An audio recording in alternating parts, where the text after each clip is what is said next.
Welcome to this guide to creative automation with CE.SDK by Imagely. Let us start off with a definition of creative automation. When we talk about creative automation, we refer to the use of technology to automatically adapt, scale, and personalize creative content, such as images, videos, and designs, without the need for manual design. And the way CE.SDK helps you in this pursuit, if you want to integrate creative automation to your application, or you already have a significant creative automation use case, you can take our SDK to allow your users to design reusable templates. Those templates include placeholders, named elements, text variables, and then you can fetch data that you use to interpolate dynamic elements into these templates programmatically. So in this example, we have a real estate template. We have some data, including images, details about the listings. And what you want to do is you want to grab that data, iterate over it, and interpolate it into the template and create content at scale. So in order to understand how this is possible with CE.SDK, we're going to take a brief look at the CE.SDK architecture. At the bottom layer, at the heart of CE.SDK, is the CE.SDK engine. That's the C++ graphics processing engine that gets cross-compiled to different platforms in order to ensure rendering fidelity and complete consistency across platforms. This engine exposes the same uniform API layer to these platforms, allowing you to run any editing operation programmatically that you would expect your users to be able to perform through the UI. The UIs sit on top of this UI layer. We have default UIs that you can customize by configuring them, adding plugins and so forth, but you can also implement entirely custom UIs given that this engine layer exists. That means not only is the headless mode the basis for customization needs, but interestingly for us, anything that we design, our users design using the UI, can be taken by the engine to be manipulated in an automatic processing step to interpolate data, for instance, or create size variations. In this example, we're going to focus on creating variations at scale, but there are other examples of creative automation that we might cover in a future part of this series. To illustrate how this works, just from a high level, take a design template. It's just a pre-configured layout that, as I said, includes placeholders for dynamic elements and text variables. Here we have a postcard example.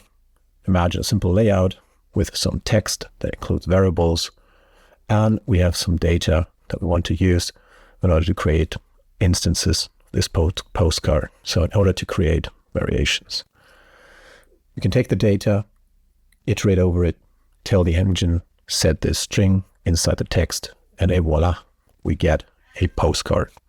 Right, let's jump into a concrete example. Let's say we have a podcast marketing app and we want our users to be able to create designs for preview on social media or wherever else I want to advertise my podcast. So I have a basic design template that either I created or allowed my user to create. And I want to be able to adapt this to many different podcasts. Maybe I want to display a library of all the podcasts I manage. Maybe I want it to be able to browse the entire directory of Apple Podcasts.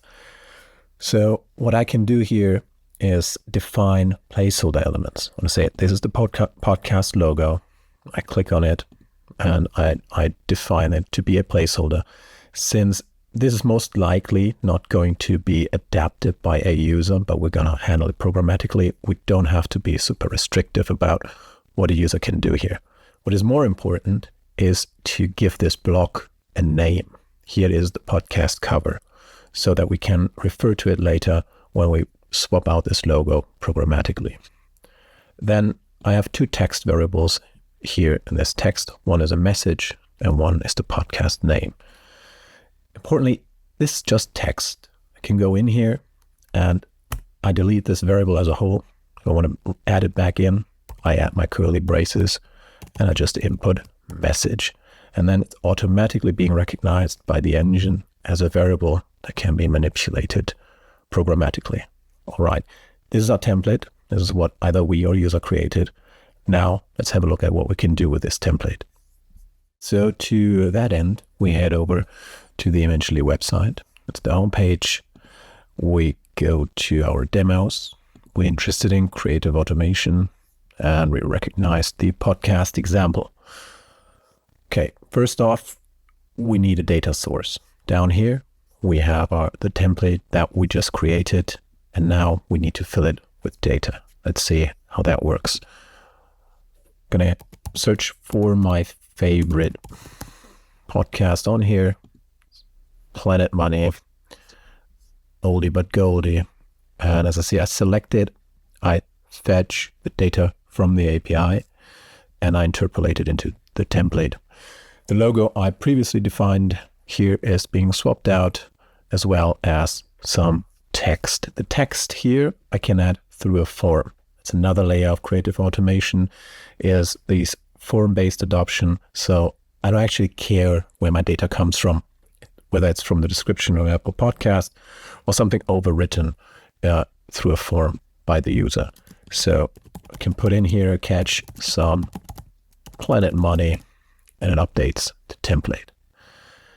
I can, of course, turn this into a video as well.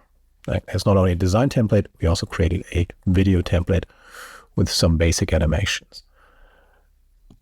Now, if I want to update this template, here you can see generated some variations. I changed the format for different channels, and I want to now display this back to the user to do some final manual control. And I click Edit, I load the template back into the editor, I check it, I perform some edits, and I'm good to go.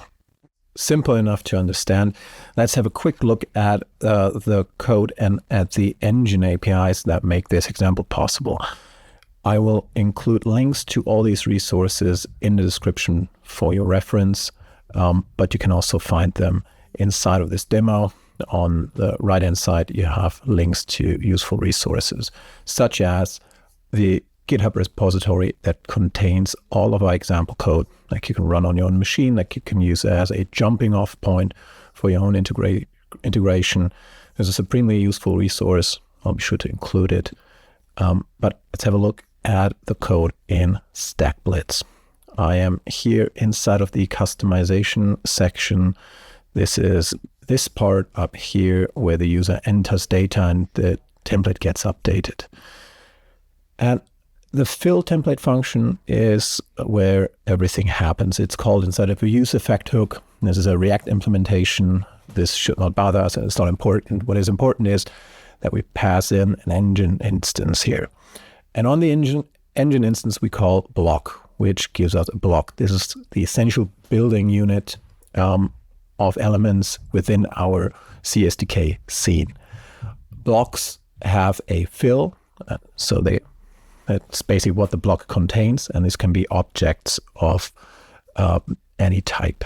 If we have a look here at the fill documentation, you can see it can be an image, a video, it can be color, and we call block, we can retrieve the fill and set certain properties on it depending on the type. So here, most basically, if you remember the podcast cover we had in the template, we named the element podcast cover, and now using the block API, we can call find by name on it, which gives us all blocks of this name. We iterate over it, we get the fill, and this is going to be an image object, and on this object we can set the image file URI and update it with the artwork of the podcast. Similarly, for color theme that a user sets, we get a podcast badge and we set the fill there, which is also a file URI. Same goes for, if we skip ahead a little bit, for the message block. Here again, could select the text color. So we find the block, we set these properties, And if you remember, inside of this text, we set a couple of variables. One was message, the other was podcast name.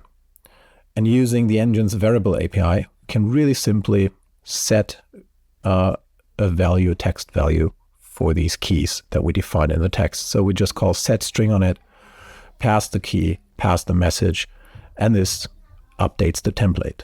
So this shows you how easy it is to interact through the engine and manipulate templates.